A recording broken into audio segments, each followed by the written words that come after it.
महंगाई की मार एक बार फिर से आम आदमी की जेब पर वार करने को तैयार है, क्योंकि एक बार फिर से आपकी थाली में रखी हर एक सब्जी में डलने वाली प्याज के दाम दोगुने हो गए हैं।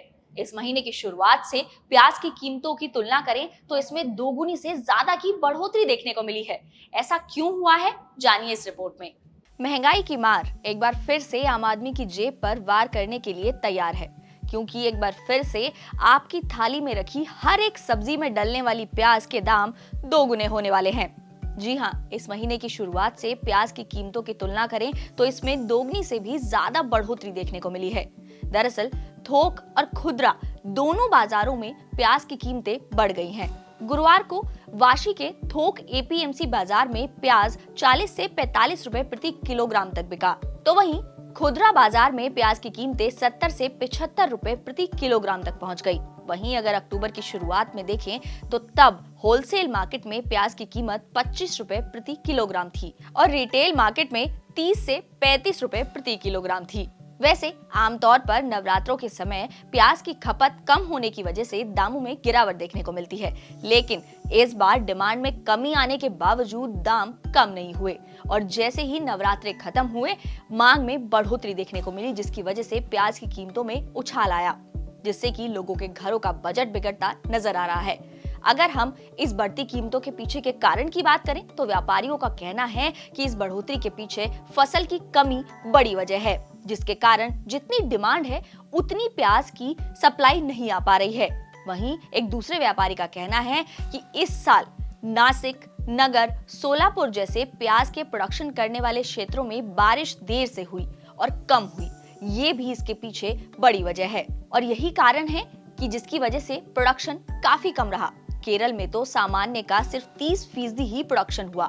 इसके साथ ही उनका ये भी कहना है कि एक तो फसल कम है और इसके अलावा जो प्याज की क्वालिटी है वो भी अच्छी नहीं है। कुछ व्यापारियों का मानना है कि फिलहाल छोटे किसानों के पास अभी भी कुछ पुराना स्टॉक बाकी है, तो वो अपना स्टॉक भेज रहे हैं, लेकिन अगले महीने सरकार को मांग पूरी करने के लिए प्याज का इंपोर्ट करना ही पड़ेगा। एक व्यापारी ने बताया कि महाराष्ट्र, कोल्हापुर, नासिक समेत मध्य प्रदेश से जितनी गाड़ियां हर महीने आती थी उतनी अब नहीं आ रही हैं। कुछ दिनों पहले तक दिल्ली की मंडियों में हर दिन 50 से 60 गाड़ियां महाराष्ट्र और मध्य प्रदेश में आ रही थी, लेकिन अब ये संख्या घटकर आधी रह गई है और उम्मीद की जा रही है कि आने वाले दिनों में थोक बाजार में प्याज की कीमतें 50 से 80 रुपए प्रति किलोग्राम तक पहुंच सकती हैं, यानी कि आम आदमी को राहत मिलने की उम्मीद कहीं भी नजर नहीं आ रही, जब तक प्याज का स्टॉक पूरा नहीं होगा और सरकार इसके लिए कोई कदम नहीं उठाएगी। रिलायंस इंडस्ट्रीज के बोर्ड में मुकेश अंबानी के तीनों बच्चों ईशा, आकाश और अनंत अंबानी के शामिल होने के फैसले पर कंपनी के शेयर होल्डर्स ने मोहर लगा दी है। किसके पक्ष में कितनी वोट पड़ी हैं, जानिए इस वीडियो में। हाल ही में खबर आई थी कि रिलायंस के बोर्ड में अनंत अंबानी को शामिल करने पर कुछ प्रॉक्सी फर्म्स ने विरोध किया है। उनका मानना था कि अनंत का एक्सपीरियंस बोर्ड में शामिल होने के लिए बेहद कम है और उन्हें अभी रिलायंस के बोर्ड में शामिल ना किया जाए, लेकिन अब इस खबर पर एक ताजा अपडेट सामने आई है। दरअसल रिलायंस इंडस्ट्रीज के बोर्ड में मुकेश अंबानी के तीनों बच्चे ईशा, आकाश और अनंत अंबानी के शामिल होने के फैसले पर कंपनी के शेयर होल्डर्स ने मंजूरी दे दी है। बता दें कि इसका फैसला वोटिंग के जरिए किया गया है, जिसमें शेयर होल्डर्स ने अंबानी परिवार के बच्चों को बोर्ड में शामिल करने पर भारी मतों से अपनी सहमति जताई है।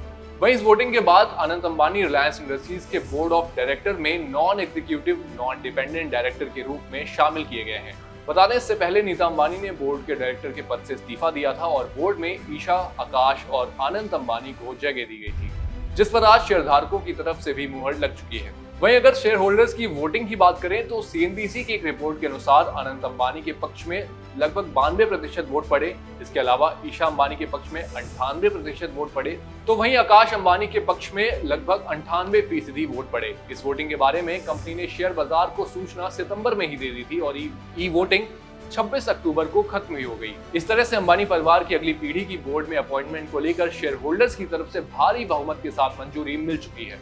साथ ही आपको बता दें कि मुकेश अंबानी ने अगस्त में हुए रिलायंस की एनुअल जनरल मीटिंग में ये फैसले लिए थे, जिसमें ईशा अंबानी, आकाश अंबानी और अनंत अंबानी को रिलायंस इंडस्ट्रीज के बोर्ड में नॉन एग्जीक्यूटिव डायरेक्टर के रूप में जगह देने का फैसला सबसे अहम था, जिसे आज शेयरधारकों की ओर से भी मंजूरी मिल चुकी है।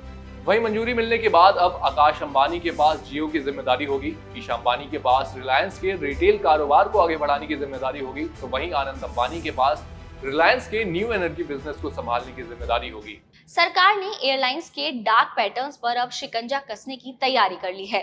सालों से इन एयरलाइंस ने जाने अनजाने में लोगों से करोड़ों रुपए डार्क पैटर्न्स के जरिए कमाए हैं, लेकिन अब और नहीं, अब बस हुआ, क्योंकि कंज्यूमर अफेयर्स मंत्रालय ने एयरलाइंस को डार्क पैटर्न्स पर 8 नवंबर तक जवाब देने को कहा है, जिसके बाद सरकार जल्द ही गाइडलाइंस को नोटिफाई भी कर देगी। लेकिन क्या है ये डार्क पैटर्न्स, जानिए इस वीडियो में। सरकार ने एयरलाइंस के डार्क पैटर्न्स पर अब शिकंजा कसने की तैयारी कर ली है। सालों से इन एयरलाइंस ने जाने अनजाने में लोगों से करोड़ों रुपए डार्क पैटर्न्स के जरिए कमाए, लेकिन अब और नहीं, क्योंकि कंज्यूमर अफेयर्स मंत्रालय ने एयरलाइंस को डार्क पैटर्न्स पर 8 नवंबर तक जवाब देने को कहा है। इसके बाद सरकार जल्दी ही गाइडलाइंस को नोटिफाई कर सकती है। लेकिन ये डार्क पैटर्न्स होते क्या हैं, आइए जानते हैं। तो आपको बता दें कि एयरलाइंस ग्राहकों से ज्यादा वसूली करने के लिए कुछ पैटर्न्स का इस्तेमाल करती हैं। इसको समझने के लिए आप वेब चेक इन का एग्जांपल ले सकते हैं।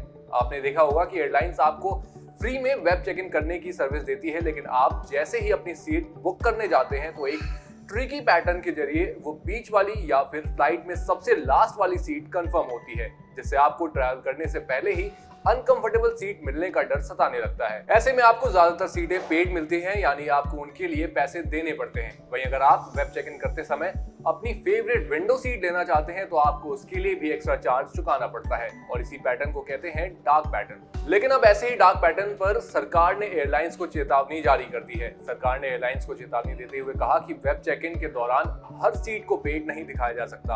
आमतौर पर वेब चेक इन फ्री होती है और एडिशनल चार्जेस तभी लगाए जाते हैं जब कस्टमर्स ज्यादा लेगरूम वाली सीट या एयरलाइंस की एडिशनल सर्विसेज जैसे कि खाना या विंडो सीट जैसी सर्विसेज लेते हैं। लेकिन आज के टाइम में कस्टमर्स जब भी वेब चेक इन करते हैं तो लगभग सभी सीटें हमेशा पेड के रूप में दिखाई जाती हैं। ऐसे में एयरलाइंस के डार्क पैटर्न्स पर कंज्यूमर अफेयर मंत्रालय अब शिकंजा कसने जा रहा है। बता दें, एयरलाइंस कंपनियों के साथ 8 नवंबर को बैठक बुलाई गई है। मंत्रालय ने कहा है कि एयरलाइंस कंपनियां टिकट की कीमत वसूलने के बाद सीट की कीमत वसूलती हैं। कंपनियां ग्राहकों को इंश्योरेंस लेने के लिए भी लाचार करती हैं। इसके लिए सरकार ने डार्क पैटर्न पर अब गाइडलाइंस जारी करने की तैयारी कर ली है। फेस्टिव सीजन के मौके पर हर जगह डिस्काउंट्स और ऑफर्स की बरसात है।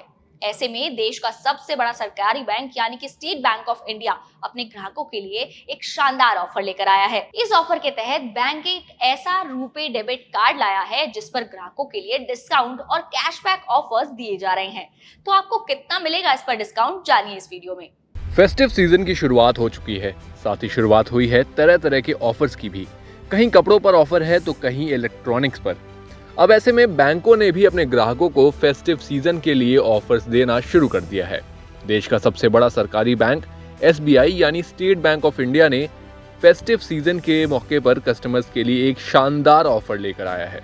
दरअसल बैंक एक ऐसा रुपे डेबिट कार्ड पेश किया है जिस पर ग्राहकों के लिए डिस्काउंट और कैशबैक ऑफर दिया जा रहा है। इस SBI डेबिट कार्ड से कस्टमर्स को उनकी खरीदारी पर 10% तक का डिस्काउंट मिलेगा। इसके अलावा उन्हें और भी कई बेनिफिट्स मिलेंगे। साथ ही आपको बता दें कि बैंक की तरफ से कहा गया कि SBI डेबिट कार्ड का इस्तेमाल करके ई-कॉमर्स प्लेटफॉर्म पर कम से कम 5,000 रुपए या उससे अधिक खर्च करने वाले ग्राहकों को कैशबैक के लिए एलिजिबल माना जाएगा। बता दें, इस ऑफर के दौरान टॉप 5,000 ग्राहकों को 500 रुपए का कैशबैक भी दिया जा रहा है। तो चलिए आपको SBI के इस डेबिट कार्ड ऑफर के बारे में थोड़ी और जानकारी दे देते हैं। तो SBI की वेबसाइट पर दी गई जानकारी के मुताबिक SBI रुपे डेबिट कार्ड पर 31 दिसंबर 2023 तक ऑफर पेश किया जा रहा है। वहीं इस कार्ड से खरीदारी पर कस्टमर्स ई-कॉमर्स साइट आजियो से 1500 की शॉपिंग पर फ्लैट 300 का डिस्काउंट पा सकते हैं, जबकि मिंत्रा से शॉपिंग करने पर करीब 15% का डिस्काउंट उन्हें मिल सकता है। इसके अलावा जीवा से 999 रुपीज और उससे अधिक के चांदी पर 300 रुपए का डिस्काउंट ग्राहकों को मिलेगा। तो इस फेस्टिव सीजन बैंकों की तरफ से न सिर्फ क्रेडिट कार्ड होल्डर्स के लिए ऑफर्स दिए जा रहे हैं, बल्कि डेबिट कार्ड पर भी कई बेहतरीन ऑफर्स पेश किए जा रहे हैं। बंधन बैंक ने लॉन्च किया है एक नया बंधन निफ्टी अल्ट्रा 50 इंडेक्स फंड। क्या है इस फंड में खास, कौन कौन से शेयरों को इसमें शामिल किया गया है, किस कैटेगरी के शेयर्स को लिया जाएगा, जानिए इस वीडियो में। म्यूचुअल फंड्स कुछ सालों से शब्द का इस्तेमाल सेफ एंड सिक्योर इन्वेस्टमेंट की ऑप्शंस के तौर पर किया जाता है और बीते कुछ सालों का डेटा देखें तो म्यूचुअल फंड्स ने निवेशकों को अच्छा खासा रिटर्न भी दिया है। साथ ही म्यूचुअल फंड्स आपके पोर्टफोलियो को न केवल डाइवर्सिफाई कर देते हैं बल्कि आपके रिस्क फैक्टर को भी कम करते हैं। इसी वजह से साल दर साल निवेशकों का भरोसा म्यूचुअल फंड्स पर बढ़ता ही जा रहा है। मार्केट्स में नए नए म्यूचुअल फंड्स भी आ रहे हैं। सभी बड़ी कंपनियां अपना म्यूचुअल फंड पेश कर रही हैं। ऐसे में अब बैंकिंग सेक्टर की तरफ से एक नया म्यूचुअल फंड पेश किया गया है, जिसे बंधन बैंक की तरफ से लॉन्च किया गया। हालांकि बंधन बैंक ने इससे पहले भी अपने कई म्यूचुअल फंड लॉन्च किए हैं, लेकिन ये म्यूचुअल फंड कुछ अलग है। इस म्यूचुअल फंड का नाम है बंधन निफ्टी अल्फा 50 इंडेक्स फंड। तो चलिए आपको इस म्यूचुअल फंड के बारे में कुछ जानकारी देते हैं और समझेंगे कि आखिर म्यूचुअल फंड्स काम कैसे करते हैं। तो सबसे पहले आपको बता दें कि बंधन बैंक का ये नया म्यूचुअल फंड एक ओपन एंडेड इंडेक्स फंड है जो अल्फा 50 इंडेक्स को ट्रैक करेगा। 25 अक्टूबर को सब्सक्रिप्शन के लिए खुले इस फंड को अगले महीने 6 नवंबर को बंद कर दिया जाएगा। ये स्कीम एक अल्फा फैक्टर बेस्ड फंड है जो फंड हाउस की ओर से निर्धारित किए गए कुछ फैक्टर्स और नियमों के आधार पर निवेश करने का विकल्प चुनती है। वहीं बंधन बैंक के मुताबिक Nifty alpha 50 index alpha values पर सिक्योरिटीज को वेट्स असाइन करने के लिए स्ट्रक्चर्ड क्वांटिटेटिव लेड प्रोसेस को फॉलो करेगा, जहां इंडेक्स में अल्फा सिक्योरिटीज को सबसे ज्यादा वेट असाइन किया जाएगा। बता दें कि एक तरह का रूल्स बेस्ड इन्वेस्टिंग के नजरिए से इन्वेस्टमेंट करेगा, जिससे अलग अलग सेगमेंट में इन्वेस्टमेंट के अवसरों का फायदा मिल सकेगा। तो चलिए आपको इस फंड में इन्वेस्ट करने का प्रोसेस भी बताते हैं। तो इस म्यूचुअल फंड में इन्वेस्ट करने के लिए आप किसी भी लाइसेंस्ड म्यूचुअल फंड डिस्ट्रीब्यूटर या ऑनलाइन प्लेटफॉर्म्स के जरिए इसमें निवेश कर सकते हैं। इसके अलावा बंधन बैंक का एएमसी यानी एसेट मैनेजमेंट कंपनी भी अपने निवेशकों को म्यूचुअल फंड और पोर्टफोलियो मैनेजमेंट सर्विसेज में हेल्प करती है। तो आप इन तीनों ही तरीकों से इसमें निवेश कर सकते हैं।